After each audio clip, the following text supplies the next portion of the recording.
السلام علیکم ناظرین، ٹی ٹائم ود ابرال لاہی میں آپ کو خوشامدید کرتے ہیں۔ سب سے پہلے آپ کو رمضان کی بہت بہت مبارک ہو۔ اسی حوالے سے ہم نے اپنے اسٹوڈیو میں دعوت دی ایک مہمان کو، ان سے آپ کی ملاقات کراتے ہیں، جناب مولانا صفدر حسین سیال سعیدی صاحب۔ صفدر صاحب السلام علیکم۔ وعلیکم السلام ورحمۃ اللہ۔ خیریت سے ہیں آپ؟ الحمدللہ، بہت شکریہ آپ ہمارے اسٹوڈیو میں تشریف لائے۔ صفدر صاحب پہلے بتائیے گا رمضان کی فضیلت کے حوالے سے بتائیے گا۔ نحمد و نصلی علی رسول الکریم، اما بعد، فاعوذ باللہ من الشیطان الرجیم، بسم اللہ الرحمن الرحیم۔ رمضان کی فضیلت کے حوالے سے اللہ تبارک و تعالیٰ نے اپنی لا ریب کتاب قرآن مجید میں ارشاد فرمایا، یا ایھا الذین آمنوا کتب علیکم الصیام کما کتب علی الذین من قبلکم لعلکم تتقون۔ اے ایمان والو، تم پر روزے فرض کر دیے گئے جیسا کہ تم سے پہلی امتوں پر روزے فرض کر دیے گئے تاکہ تم متقی بن جاؤ۔ یہ جو شب قدر کا جو ہے زیادہ تر اس میں علماء کرام اور فقہا نے جو اس میں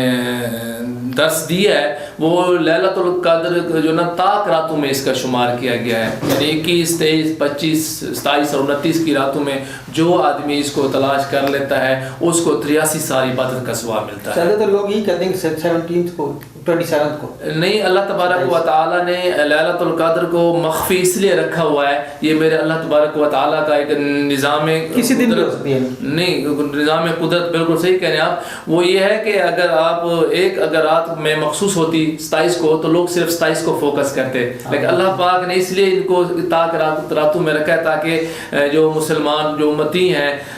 جو اللہ تبارک و تعالیٰ کے جو برگزیدہ بندے ہیں، نیک بندے ہیں، وہ 21 میں بھی زیادہ عبادت کر سکیں، 23 میں بھی، 25 میں بھی، 27 میں بھی، 29 میں بھی، تو یہ ساری راتیں۔ تو رمضان کی فضیلت کے کیا کہنے، اللہ تبارک و تعالیٰ نے رمضان میں ایک ایک گھڑی، ایک ایک لمحہ عبادت کے لیے اللہ تبارک و تعالیٰ نے اس کو لبریز کر دیا ہے، لیکن صرف اور صرف ضرورت صرف اس عمر کی ہے کہ آیا ہم رمضان کو کس حد تک پا لیتے ہیں۔ رمضان کے اندر انسان کی بخشش کا ذریعہ ہوتا ہے، رمضان کے اندر اللہ تبارک و تعالیٰ کی رحمتوں کی بارشیں چھم چھم برس رہی ہوتی ہیں، صرف ضرورت ہمیں اس عمر کی ہوتی ہے کہ آیا ہم اس کو کیش کر سکتے ہیں یا نہیں کر سکتے۔ انسان کو روزے کی حالت میں پتہ چل جاتا ہے کہ انسان دوسروں کا خیال کیسے کر سکتا ہے۔ غریب غربا کو جب انسان بھوکا پیٹ ہوتا ہے، جب روزے کی حالت میں ہوتا ہے تو اس کو تب پتہ چلتا ہے بھوک کی اہمیت کا اندازہ تب پتہ چلتا ہے جب وہ بھوک ہوتا ہے، جب اس منزل سے خود نکل رہا ہوتا ہے۔ صدر صاحب رمضان کی فضیلت تو ہے ہی، لیکن اس کے علاوہ رمضان میں کچھ مسائل بھی ہوتے ہیں رمضان میں روزے کے، جیسے کئی شرعی مسائل ہیں، جیسے شرعی عذر کے بغیر روزہ کوئی توڑ دے، اس کا کیا پھر حل ہے؟ بالکل اچھا سوال کیا ہے یہ، کیونکہ آج کل کفارہ کیا ہو؟ جی آج کل ہمارے جو ماشاءاللہ میڈیا میں بھی ہر بندے کو پتہ ہے، لیکن پھر بھی سوالات جو ہوتے ہیں رمضان کے ریلیٹڈ ہونے چاہیے۔ شرعی عذر یہ ہے اگر کوئی آدمی روزہ توڑ دیتا ہے بغیر کسی شرعی عذر کے، شرعی عذر میں تو وہ تو معافی ہے، لیکن شرعی عذر کے بغیر روزہ توڑ دیتا ہے تو اس کو 60 دن کے روزے رکھنے پڑیں گے، اور ایک ساتھ جو نا اس کا کفارہ یعنی کہ 61 روزے رکھنے پڑیں گے۔ اور اگر خدا نہ خواستہ آپ روزے رکھ رہے ہیں، ایک روزہ آپ نے غیر شرعی عذر توڑ دیا، پھر آپ نے رمضان کے بعد آپ نے روزے رکھ 59 روزے رکھ لیے، تو پھر ایک روزہ کسی وجہ سے چھوٹ گیا تو پھر آپ 59 سے 60 نہیں رکھیں گے، آپ ایک سے شروع کریں گے۔ اچھا کنٹینیو رکھنا، پھر کنٹینیو مسلسل آپ ایک روزے سے پھر 1 سے لے کر 59 تک جائیں گے، پھر 60 پورے کریں گے۔ ہاں اگر ایک اور ایشو ہے، یہ اس میں عورتوں کے لیے تخفیف ہے۔ اگر عورتوں کو حیض کے دن ایام حیض جو ہوتے ہیں، اگر عورت کا غیر شرعی عذر سے ایک روزہ ٹوٹ گیا ہے، وہ اس نے 60 روزے پورے رکھنے ہیں، لیکن اگر وہ روزے رکھ رہی ہے تو ایام حیض آ جاتے ہیں، تو وہ 11 روزے رکھ چکی تھی، تو وہ پھر جب ایام حیض سے فارغ ہوگی تو وہ 11واں روزہ سے 12ویں روزے شروع کرے گی، پہلے سے نہیں شروع کرے گی۔ تو یہ بھی بتائیے کہ رمضان میں مسواک یا ٹوتھ پیسٹ اگر کر لے بندہ تو اس میں کوئی بات ہے؟ شرعی طور پر اس میں جائز ہے، آپ مسواک بھی کر سکتے ہیں، لیکن ٹوتھ پیسٹ میں ذائقہ ہوتا ہے ایکچولی۔ ہاں وہ یہ علماء کرام اور فقہا نے یہ اس میں کہا ہے کہ ٹوتھ پیسٹ کی مقدار، پہلے تو جس طرح آپ نے فرمایا کہ اس میں خوشبو ہوتی ہے، منہ کے اندر بھی بعض ہوا ذائقے میں اندر بھی چلا جاتا ہے، تو امید وہ کرنی چاہیے کہ پہلے تو نہیں کرنا چاہیے۔ ہاں البتہ اگر کوئی آپ کا جو ہے نا ایک قسم کا کاروبار ہے یا آپ کی کوئی میٹنگ ہے، آپ نے جا کے لوگوں سے کوئی معاملات کرنے ہیں، گفتگو کرنی ہے، تو آپ کے بولنے سے ہو سکتا ہے کہ لوگ بیٹھے ہوں، ان کو کوئی اس قسم کی کوئی کراہت محسوس ہو رہی ہو، تو آپ اپنے انگل کے اوپر تھوڑا سا پیسٹ لگا کے دانتوں کے اوپر لگا لیں تاکہ خوشبو رہے، اندر نہ جائے۔ اچھا ایک سیال سے بتائیے گا، رمضان میں جو بندے فوت ہوتے ہیں، سنا ہے کہ ان کے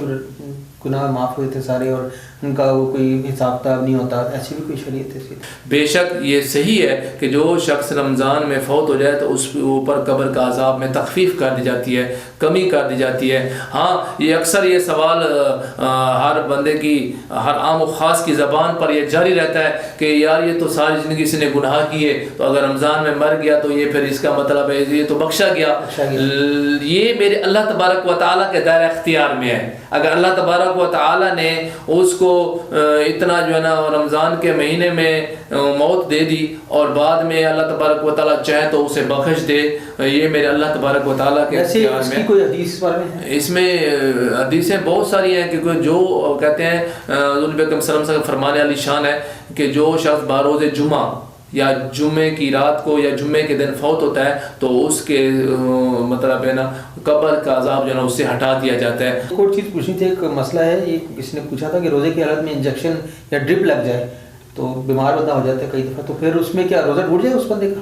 اچھا، انجیکشن اور ڈرپ کے حوالے سے مختلف جو فقہا ہیں، جو عالم دین ہیں ہمارے، انہوں نے جو ہے اس میں جو روایتیں بیان کی ہیں اس میں اختلاف ہے۔ بعض علماء کرام فقہا فرماتے ہیں کہ انجیکشن لگانے سے، ڈرپ لگانے سے روزہ بالکل نہیں ٹوٹتا، ہاں بلکہ البتہ یہ ہوتا ہے کہ ایک آدمی ہے وہ ڈرپ لگانے سے اپنا اتنا بیمار ہے، بغیر ڈرپ کے وہ روزے کی تکمیل میں نہیں جا سکتا، تو اس کو چاہیے کہ وہ ڈرپ لگوا کے روزہ مکمل کر لے تاکہ اس کو اس کا ثواب مل جائے، روزہ بھی رکھے لگے اور ڈرپ لگوا لے تاکہ اگر وہ اس کے بغیر وہ گزارا نہیں ہوتا۔ اور دوسری بات یہ ہے کہ اگر کوئی آدمی صرف اس وجہ سے انجیکشن لگوا رہا ہے کہ مجھے طاقت مل جائے، میں شام تک اپنے روزے کے افطار کرنے تک میں پہنچ جاؤں، تو یہ ناجائز ہے اور شرعی طور پر بھی اس کو غلط قرار دیا گیا کہ نہیں نہ کرنا چاہیے۔ ہاں البتہ ایک آدمی بیمار ہے، بیماری کی حالت میں ہے، اس کی بیماری بڑھنے کا اندیشہ ہے یا پھر کوئی اور زیادہ بیماری مزید طول پکڑنے کا اندیشہ ہے، تو اس کو چاہے تو جان کو خطرہ ہے، انجیکشن لگوا دے۔ جی بالکل صحیح فرمایا آپ نے، جان کو۔ ایک اور چیز پوچھنی تھی، روزے کی حالت میں غیر ضروری بال کٹوانا یا ناخن کاٹنا؟ روزے کی حالت میں شرعی طور پر کوئی کباہت نہیں ہے، جائز ہے، آپ ناخن بھی تراش سکتے ہیں، غیر ضروری جسم کو جو بال ہوتے ہیں وہ بھی کاٹ سکتے ہیں، اس کو صاف کر سکتے ہیں۔ ہاں البتہ یہ کوشش کرنی چاہیے کہ روزہ جو ہے نا، روزے کے لیے 3 چیزوں کے بہت زیادہ ضروری ہے جن کا خیال رکھنا چاہیے۔ ایک تو کھائیں پیئیں گے نہیں آپ نے، اسی طرح کیونکہ وومٹنگ سے یہ ہوتا ہے کہ بعد اگر کچھ اندر چلا جائے تو اس سے روزہ جو ہے نا چلا جاتا ہے۔ اور تیسری جو چیز ہے کہ اب خود جو ہے نا ساختہ غسل کی ضرورت پیش نہیں ہو، یہ جو غسل جنابت ہے، یہ جو ہم بندہ خود غسل وہ کر دے، یعنی کہ عورت سے جو ہے نا آپ اگر جو ہے نا اپنی زوجہ سے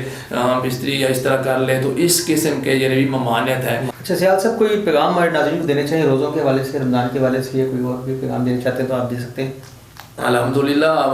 پہلے تو میں آپ کا مشکور ہوں، شکر گزار ہوں، آپ نے مجھے انوائٹ کیا، اور میں آپ کے ٹی وی ٹائم کے وساطت سے، چینل سے جو ہے نا تمام سننے والے سامعین اور ناظرین کو یہ پیغام دوں گا، میرے پیارے دوستوں، میرے بھائیوں، سننے والے خواتین، بہنیں، مائیں جو بھی سن رہی ہیں، یہ رمضان کا مہینہ یہ قسمت والوں کو ملتا ہے۔ اگر کوئی انسان یہ سمجھے کہ اس رمضان میں اپنی بخشش کرواؤں گا، سمجھو وہ ٹھپا عین ہی اللہ اور اس کے رسول کے فرمان کے مطابق عمل کر رہا ہے۔ ہمیں چاہیے کہ رمضان میں آج کل تو اتنا علم ہو چکا ہے، میڈیا کے تھرو، چینل کے تھرو، انٹرنیٹ اتنا عام ہو چکا ہے، ہر بندے کو مسائل پتہ ہے، لیکن ضرورت جو صرف اس عمر کی، ہم لوگ عمل نہیں کرتے، ہمیں عمل کی ضرورت ہے۔ عمل جب تک نہیں ہوگی، یہ جو دنیا ہے نا، یہ دنیا دارالعمل ہے، اور جو دنیا آخرت ہے وہ دارالحساب ہے۔ اگر اس دنیا میں جو ہم عمل کریں گے اس کا حساب دینا پڑے گا۔ اگر ہم نیک عمل کریں گے تو نیک اس کا ہمیں جنت ملے گی، اور اگر اللہ نہ کرے میرے منہ میں خاک، اگر ہم کوئی گناہ کرتے رہیں گے تو اس کا پھر ہمیں جو نا جہنم کا جو سامنا کرنا پڑے گا، جو کہ بہت ہی خطرناک اور بہت ہی جو ہے نا مشکل جگہ ہے۔ اللہ پاک ہم سب کو اس سے محفوظ فرمائے، اور جتنا ہو سکے ہمیں چاہیے رمضان کے اندر زیادہ سے زیادہ عبادت کو اپنی زندگی کا حصہ بنائیں، اور اس کے بعد جو ہے نا تاکہ ہمیں جو ہے نا زیادہ سے زیادہ رمضان کو ہم اس کے فضائل اور فیوز و برکات سے اپنے آپ کو مستفیض۔ آپ کا بہت شکریہ، آپ تشریف لائے ہمارے اسٹوڈیو میں، اچھی گفتگو کی، لوگوں کو مسائل بتایا آپ نے۔ انشاءاللہ پھر حاضر ہوں گے نئے پروگرام کے ساتھ، تب تک کے لیے اجازت چاہتے ہیں، اللہ حافظ۔